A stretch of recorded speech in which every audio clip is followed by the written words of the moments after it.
saluditos o hacer publicidad, lo que usted quiera, ahí en el super chat. Los chalecos de la discordia, los chalecos de cartón, esta situación que ha puesto en jaque al gobierno del señor Noboa, que cada vez y cuando meten más las patas, trae cola, mis queridos amigos, porque resulta que hay un tráfico de influencias a la vista. Asesores del señor Lofredo, asesores de Lofredo que se toman atribuciones, que le dicen, habla con mi pana, habla con este man, que él te resuelve. Se descubre, mis queridos pilluelos. Además de que hombres de confianza del propio Lofredo estarían detrás del contrato. Aquí huele muy, pero muy hediondo, o como quiera decirlo, mientras que el gobierno del señor Noboa hace mutis, se hacen los ciegos y no quieren aceptar la realidad. Atención, atención, administrador del contrato de chalecos es hombre de confianza del ministro Lofredo. Imagínense ustedes el tema. Quien administra el contrato, porque esto supuestamente se hace a través de un proceso de la CERCOP, que está muy bien, pero qué sorpresa enterarnos que la gente de confianza del ministro administra los contratos. Un personaje clave en la cuestión de la adquisición de chalecos y cascos de las Fuerzas Armadas por 34 millones fue el administrador del contrato, Juan Francisco Martínez Stang. Martínez es una persona de confianza del Ministerio de Defensa, Giancarlo Lofredo, quien lo nombró como subsecretario de Planificación y Economía de la Defensa el 16 de julio del 2024. Se trata de un alto cargo de libre remoción. Martínez no registra ninguna experiencia anterior en el servicio público y tampoco posee títulos en la Cenecit. En lo privado es propietario de la compañía Equadata Lab, empresa que cuenta con un capital de apenas $100 y que se dedica al asesoramiento de planificación y organización, eficiencia y control e información administrativa. En el SRI consta con su nombre en un registro único de contribuyentes por servicios de asesoramiento en relaciones públicas y comunicaciones, en un local ubicado en San Borondón, provincia de El Guayas. A pesar de... Perdón, voy a toser. A pesar de no contar con experiencia o preparación en el tema de seguridad, fue designado como administrador de un contrato por 34 millones para la compra de 30,000 chalecos y 31,000 cascos de protección balística para las Fuerzas Armadas.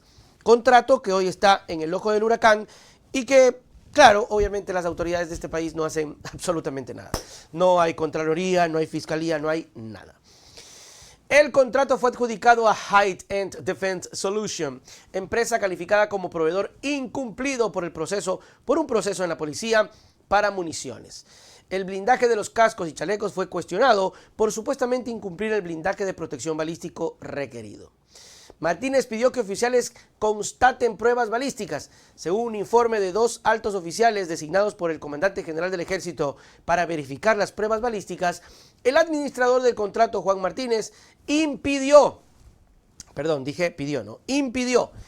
que los uniformados cumplan su trabajo. En el informe se detalla que Martínez llamó telefónicamente al ministro Lofredo, quien ordenó que los 2 oficiales se retiren del lugar.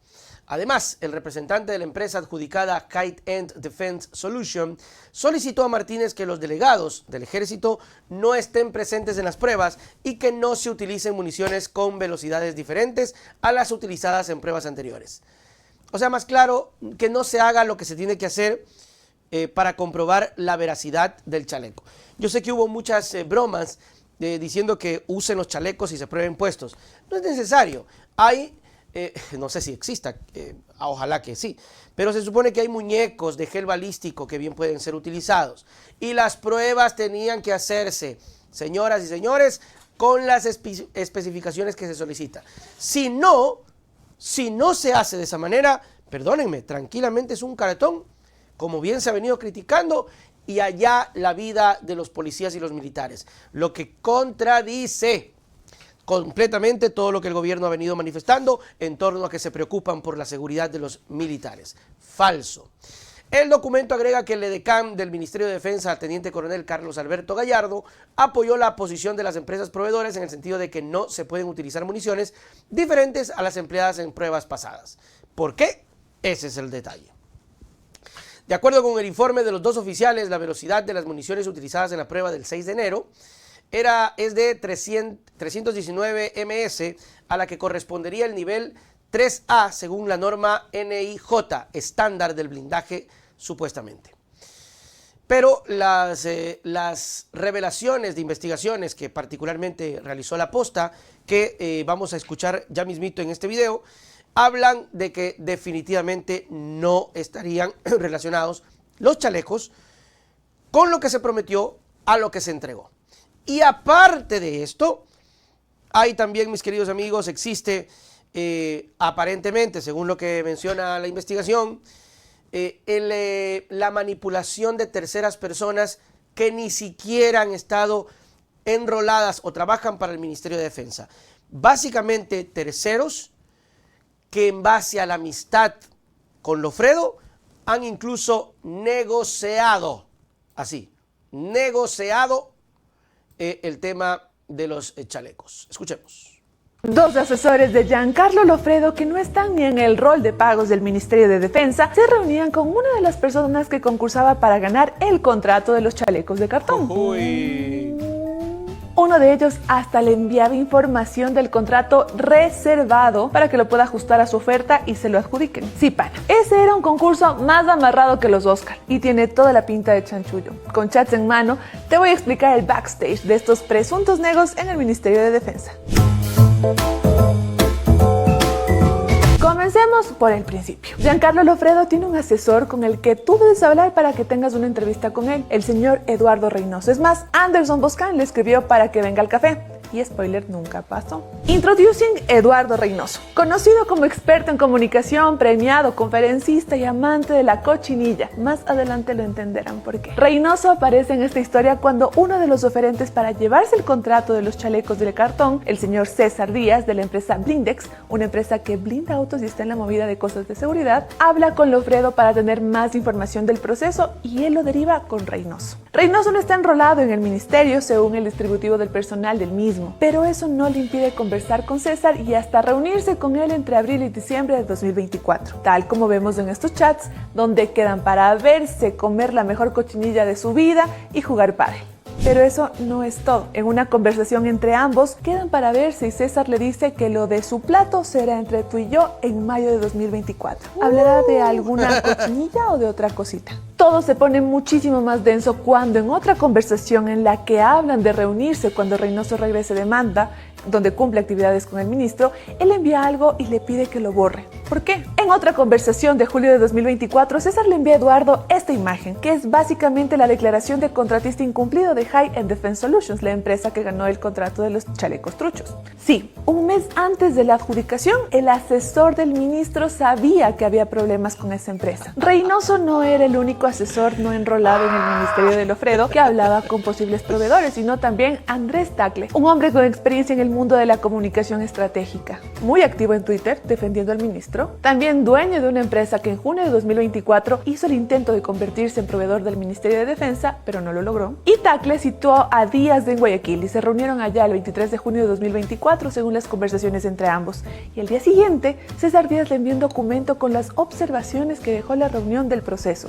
Sí, el contratista escribiendo el marco jurídico que llevará el proceso en el que él concursa, de Ripley. Y no solo eso, Díaz envía fotos con precisiones en la contratación, Tagle envía los códigos para la compra reservada que debe usar Díaz y hasta le comparte la lista de los 15 oferentes para que pueda revisar y mejorar la oferta. O sea, no contento con eso, Tagle le da instrucciones a Díaz de cómo entregar la oferta, de cómo se van recibiendo las ofertas y detalles importantes del proceso, una vez más lo voy a decir, reservado.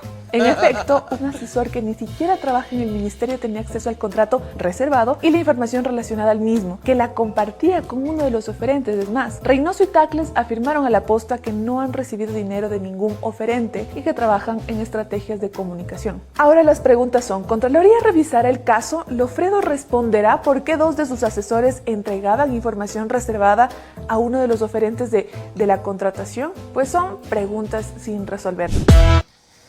Son preguntas que definitivamente el señor Lofredo tiene que salir a dar la cara. Ahora, ¿qué ha dicho el ministerio? ¿Qué ha dicho Lofredo después de esto? Después del de lo que se revela en torno a quien administró el contrato, hombre de confianza también del señor Lofredo.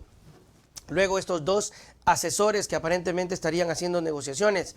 ¿Ha existido algún tipo de pronunciamiento hasta el momento? No. Hasta el momento que nosotros sepamos, hasta esta hora, en esta mañana de día jueves, nada, cero, polito, cero. Es lamentable, triste, lamento romperle el corazón o alguna persona que estaba completamente convencida de este extraordinario señor que está de presidente y que te pide tu voto. Esto es decepcionante por dos vías. Primero, porque te ha mentido, y segundo, porque juega con la seguridad ya no solamente de la gente, sino de quien se supone que está dando incluso tu vida o su vida para proteger la tuya. Hablo de la policía y de los militares. O sea, si aquí hemos hablado un discurso, porque a veces tratan de posicionar el tema de que somos enemigos de la policía, porque a veces reclamamos ciertos abusos, que nadie nos va a quitar de la cabeza eso que existe.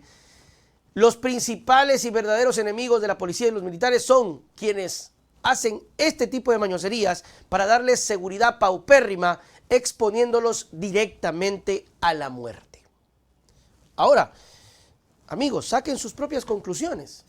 Saquen sus propias conclusiones y díganme si esto realmente merece una oportunidad. Yo creo que no. No sé ustedes, mis queridos pilluelos. Obviamente estará en ustedes. Se acabó. Oiga, ya viene Tamarita para hablar de todo un poco.